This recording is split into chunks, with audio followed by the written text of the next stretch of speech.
So in recent years, I'm sure we can all agree that PS1 graphic style indie horror games have been quite oversaturated. And don't get me wrong, 9 times out of 10, games with this art style are complete bangers, but it's such a competitive field and a lot of games don't ever get to see the spotlight. So today I want to talk about Demon Compass, a game with 53 Steam reviews and only 2 itch.io reviews. Yes, I say .io and not itch.io, but whatever. So why this game? What makes this game special? Well, first let's take a look at the developers, ScareyCrow and Provoker. So let's start with Provoker. Provoker isn't actually a game developer, but rather a post-punk band. So you're probably wondering, why would an indie band want to publish a PS1 graphic indie horror game? Well, Demon Compass is actually promotion for their album that goes by the same name, Demon Compass. As for the developer they collabed with, ScareyCrow, I'm butchering that name. Some of you guys might recognize him for his upcoming game, The Tower of Tears. So already you can already tell this project was cared about. So today we're gonna dive into the world of Provoker's Demon Compass. So this game consists of 3 character stories, starting with David the Scientist. David's story starts off in a fleshy environment, which he seems to be fond of. As he describes, the room feels like a living organism. I should be afraid, but this is truly fascinating. Spoken like a true scientist. Shortly after this dialogue, you're met with the Demon Compass, which description reads, it will help you confront past demons as well as piece together former memories that may lead to closure. Seek a better understanding of who you were, who you've loved, and how much you've lost. After this, you'll walk down this fleshy hallway hole thing, leading you to the multicolored forest. This is where you'll be met with your first puzzle, where your only hint is crude stone in the shape of a bug's head. So you have no choice to explore the forest, and since you're limited to how much you can explore, finding the things you need is quite easy. And you're not technically in any real danger. I mean, there are enemies and some parts of the environment can harm you, but all you gotta do is keep your distance. After you're done collecting your bug parts, you unlock a new area, where your objective becomes a lot more simple. Find the key. After finding the key, you'll be met with your first big threat, King Phila. I'm just gonna call it King Phila. Your objective is not to take down King Phila. I don't know what his motive is exactly, but he's out to get your ass. After defeating Phila, you will now have access to the room you needed the key for. And here's where it gets interesting. The first thing you'll find is dissection needles, which your character is familiar with and knows that they're used for examining specimens. After going through yet another fleshy hallway, you end up in what seems to be someone's home lab, which research seems to be focused on insects. After exploring the room for a little bit, the door to the bathroom randomly opens, and there sits a collectible item. That collectible item being dissection needles. After picking them up, the entire place goes pitch black. As you leave the bathroom, you notice a red light where the bed was. As you approach it, you recognize it looks like a human body, but not just any body. A body David seems to recognize. Okay, so for most non-Provoker fans, this part probably didn't make a lot of sense. But don't worry, that's what I'm here for. If you're a Provoker fan like myself, this room may look very familiar, because it is the setting for the music video, It's in My Head. This music video features David as the main lead. So in the music video, we can actually see David purchase 5 surprise poison bugs from the dark web. Why?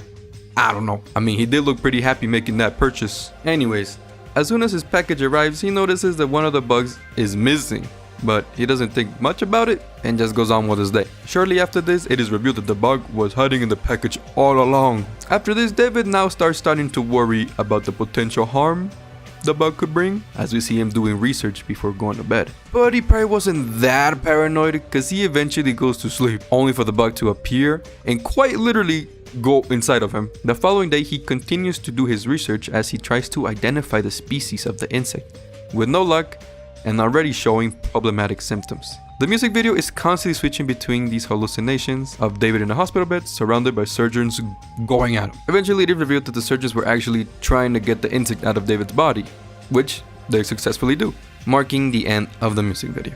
What happens to David after this is not quite really explained, but in Demon Compass, we can actually confirm that David was indeed unalived by the bug. Rest in peace. In the next chapter, we play as Hugo the Ghoul. As Hugo notices that he's lucid dreaming in his bedroom, he says, I can't hide in my room forever. Following it up with, nothing bad ever happens in dreams. Also, the demon compass is just kind of conveniently in their bedroom, so we pick it up. After leaving the bedroom, you don't really have much of an objective, so without any guidance, you naturally have no choice but to explore. After dilly-dallying, you're gonna end up in this abandoned institution, which is pretty obvious that it's just an abandoned school. One of the first things you'll notice is that you're not quite really alone, as these ghost things start attacking you, and since we don't have any way of defending ourselves, we have no choice but to juke them and hope for the best. Okay, so I'm gonna try to pick up the pace a little bit, because unlike the previous chapter, this one is quite lengthy. So after solving your first mini puzzle, you unlock this door that leads to the swimming pool. After walking a couple steps in this room, you get jumped by what seems to be floating arms with knives, which could potentially mean something, who knows.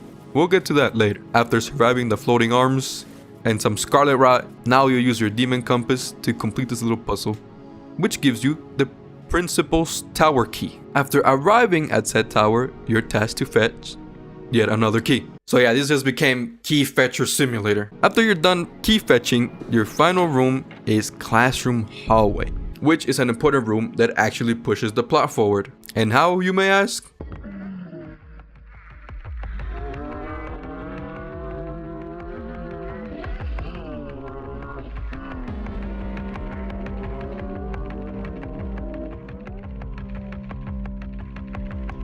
You hide in total darkness and try to shut out the world.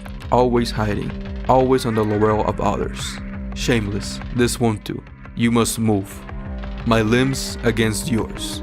So yeah, Rip doesn't actually have any limbs, but that's an important piece of information we'll discuss later. After defeating Rib, you'll make your way to the scholar's gravesite. So I guess this school has a graveyard, or gravesite, where you'll find bags with blood and this mysterious hole. Naturally, you'll inspect it, and the dialogue reads, "The roving gang of your remnant peers can be heard, whooping silently, chattering in hushed tones. There is nowhere left to go. Inside the grave, a body straightens, covered in old blood, mud, and stale rainwater. It stands before you, calmly, an elusive shadow. The dark void where its head used to be faces you. Calmly, your nerves quell. Panic leaves your body.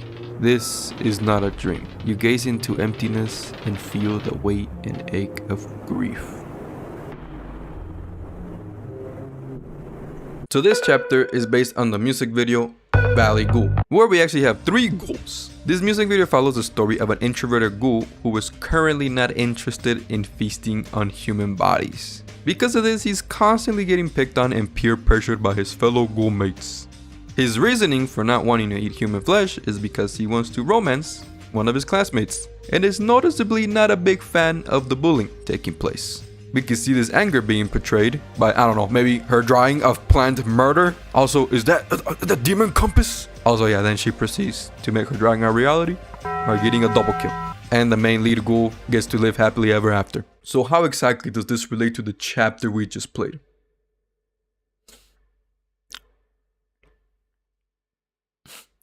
So yeah, this one's gonna be a bit complicated. Did y'all see my boy Rib anywhere? Well, we can at least confirm that our boy Hugo was a student at this school. In his character description, it reads, "I eat what I can reach with my mouth to subsist, grinding bones to chalk, consumed flesh minced, filling the locker undigested. What happens when there's nothing left? When all the blood runs out. And what do we see in school? Lockers with leaking blood." Well, this at least gives us the idea that Hugo could potentially be one of these 2 ghouls, and Rip could potentially be one of these 2 victims. Maybe. What we do know, however, is that Hugo is reflecting and being haunted by all the classmates he's eaten. Rib specifically being a highlight, showcasing just how much damage Hugo's actually done. Eating your classmate that just graduated is crazy work. Anyways, rest in peace. Okay, so now we're at the final chapter of the game. In this one, our protagonist is Sai, the henchman, which we actually know a lot about. Born in Taiwan, 5'11", 175 pounds, 27 years old, born on July 30, blood type AB+. You might as well just throw his social security in there. So Sai is tasked to first collect burned weapons at the pawn shop. And I don't know exactly why, he's probably just doing his job as a henchman, probably. After collecting all the weapons, this is where the game starts to get a little... Huh? When you walk up to this mirror, you see yourself, but blue, and your reflection speaks to you. Track the shadows deeper into the building. Our spirit is in the midst of an awakening. After this dialogue exchange, a secret door is open. Naturally, you check it out. And then you find a dead body with his head completely missing and a bag of money next to it. This will make sense later. With not many options, you decide to go into this fleshy thing that leads you to the sewers, where you'll find more headless bodies, but this time they're zombified and can actually attack you. After some dilly-dallying puzzle solving, you'll eventually make your way to the warehouse. After exploring the warehouse for a bit, you'll find an item that happens to be a gun part. Not long after, you're introduced to the most terrifying boss yet, the debt collector. So yeah, this guy's gonna be constantly on your ass and he's very scary. While he's chasing you, you have to collect the rest of the gun pieces, so you could use the gun. After collecting all the pieces, you will have your gun, and you know what time it is.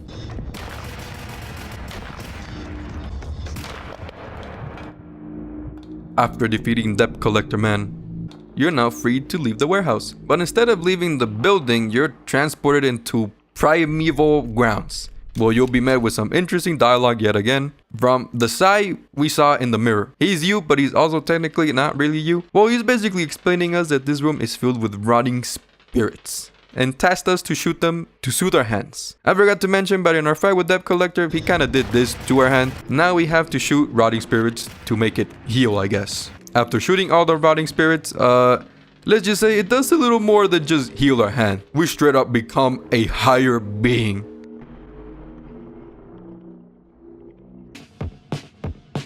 So this chapter is based on the music video Debt Collector, which in my opinion is one of the easier ones to follow. Our protagonist is actually the Debt Collector himself. We see him being driven to this abandoned building where we see three gentlemen we don't know much about, but I mean the Debt Collector is here for a visit, so that's all we need to know about them really. So Mr. Debt Collector just straight up kills two of these men effortlessly. I'm not gonna try and think about it that much, but he might have wanted this one alive. Well, that was until he kind of chopped off his arm and managed to somehow get away. Well, he didn't really get that far as the Debt Collector easily catches up to him thanks to his driver. Then Debt Collector Man proceeds to throw his chopped up arm, which is taped to a bomb, to finish the guy off. Since there isn't much to analyze in the music video anymore, we're gonna have to go back to the game. So, okay, so I'm gonna go game theory mode on y'all, but based on the bodies on the sewers, I think these are Debt Collector victims. I mean, them being headless looks like something he would do. The warehouse, I'm just gonna assume, might be the Debt Collector's potential hideout.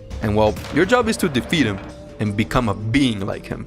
So I'm just gonna assume the Debt Collector we see in Demon Compass is the same Debt Collector we see in the music video. I also want to bring up that in the manual, Debt Collector and Hugo are both labeled as immortal. Either these characters have the shittiest immortality or this is just straight up false advertisement. Anyways, Sai is definitely the most interesting character. Throughout the entire chapter, we use the Demon Compass a total of 0 times. Sai goes through the entirety of the chapter without using it once. I mean, you could use it as a light source or if you want to go in first person, but not once is it actually a requirement. This can symbolize that Sai was initially dead and was supposed to have a regular Demon Compass plot. The reason I theorize that Sai may have been dead is because, I mean, he did initially have the Demon Compass. It was given to him for a reason, I'm sure. And his reflection says our spirit is in the midst of an awakening. I can't exactly confirm, but this scene itself could be a reference to Liquid Mirror. This could make a little bit of sense since the lyrics of Liquid Mirror is portrayed in a more positive manner, unlike the lyrics of Demon Compass. But regardless if he was alive or not, Sai is just him. Bro was just farming oral points the whole chapter. He just built different. So that concludes Demon Compass by Provoker. There was surprisingly a good amount to unpack in this game. While this game was specifically crafted for Provoker heads, it's still a fairly decent game that could, maybe, I don't know, get you into their music. I saw that most people's Let's Plays never even heard of Provoker. I'll say it was pretty good. I don't even know what the story was about, bro. I didn't even know what the story was about, homie. I know I had a lot of good things to say about this game, but now onto the flaws. This game can be a bit buggy. Oh. I'm stuck here, aren't no.